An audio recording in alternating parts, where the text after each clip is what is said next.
না জানি কোথায় এলো এই যে খোলবন, না জানি কোথায় এলো এ যে খরবন কোথা সে করে শিশু কোথা লুকালো একে তো দুটি বন তাহে আধার খলো না জানি কোথায় এলো এ যে খরবন যাক না জানে সে কত দূর যাক না জানে সে কত দূর যাবো পিছে পিছে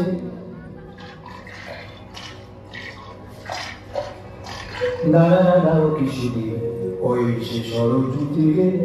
করেছে চলিল পার সত্য শুধু যে ওই এই তবে ছাইবা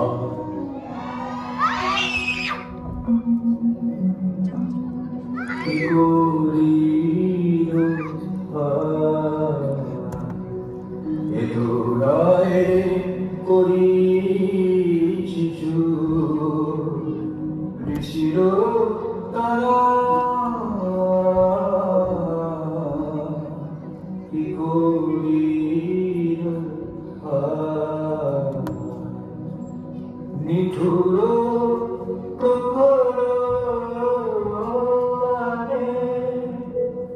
রুধিরে আপ্লুত কারোরে প্রাণেরও বাছা ধুলাতে লুটা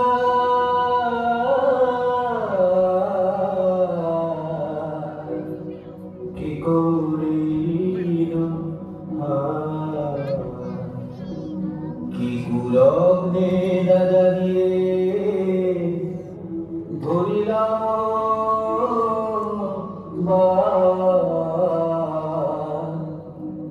কি মহাপাতপিতা বুধিলাম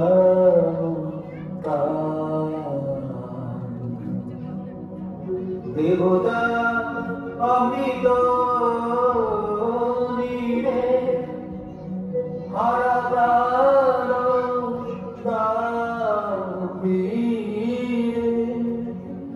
নিয়ে যা মায়ের কোলে মায়েরও বাছা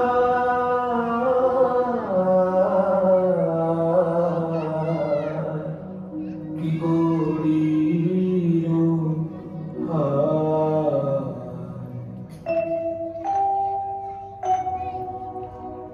কি দোষ করেছি তোমার কেন হারিলে মা একেবারে বদলে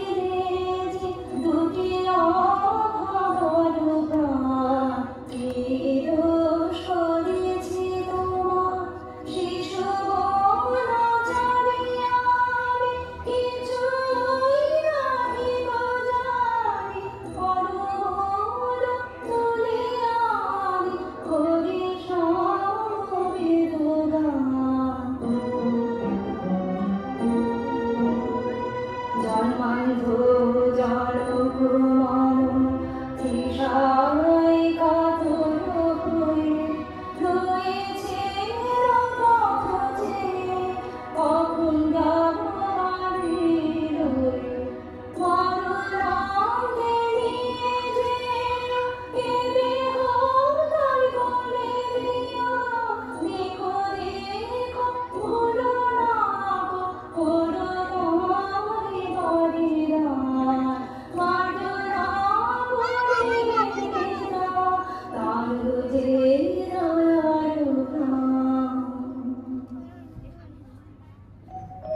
আমার প্রাণ ব্যাকুল হয়েছে হঠাৎ একবার আমার প্রাণ যে ব্যাকুল হয়েছে ঘোরা রজনী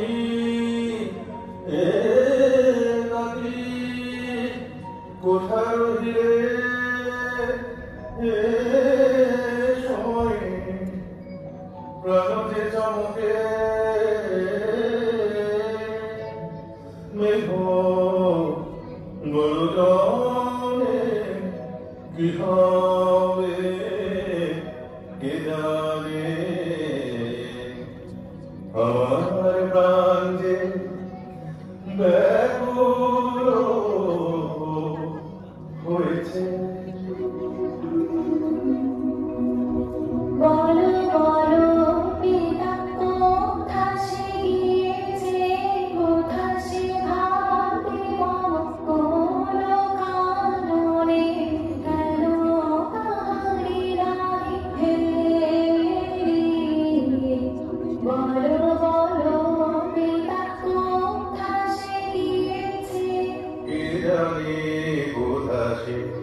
জীবনে ঘোরাতে দুর্যোগে অন্ধ পিতারে ভুরে এতক্ষণে বুঝিয়ে আছি সারা নিশি পদ চালিয়ে আছি দিশায় মুখে বাড়ি কাছে আয় রে এতক্ষণে বুঝিয়ে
সুকুমার শিশু সেজ স্নেহের বাধারে আছে কি সুরকেও বধিবে তারে নানা কোথায় আছে এলে দে আমার কাছে সারা নিশি জেগে আছি বিড়ম্বনা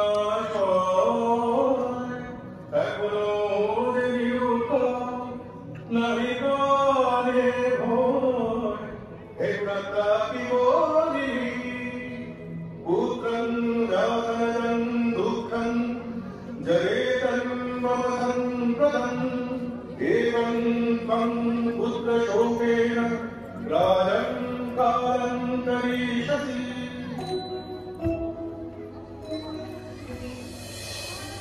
যে বৈশ্য পদাবলী রচনার স্রোত বাংলা সাহিত্যে বহুকাল তেমন প্রচলিত ছিল না এবং যার প্রতি তাচ্ছিল্য ভাব থাকার কারণে তা কেবল বৈষ্ণব ভিক্ষুকের কণ্ঠে আশ্রয় লাভ করেছিল, তাকে মাত্র 16 বছর বয়সে মূল স্রোতে আনেন কবি। 1884 সালে প্রকাশিত হয় ভানুসিংহ ঠাকুরের পদাবলী। রাধার কি হইল অন্তরে ব্যথা, বসিয়া বিরলে ঠাকুরে একলে না শুনি তাহার কথা। সদাই ধ্যানে চাহি মেঘ পানি, না চলে নয়ন তারা, বিরতি আহারে রাঙা বাস করে জীবন্ত যোগীর পাড়া। এলাইয়া বেরু ফুলের গাঁথনি, দেখাই খসায় চুলি,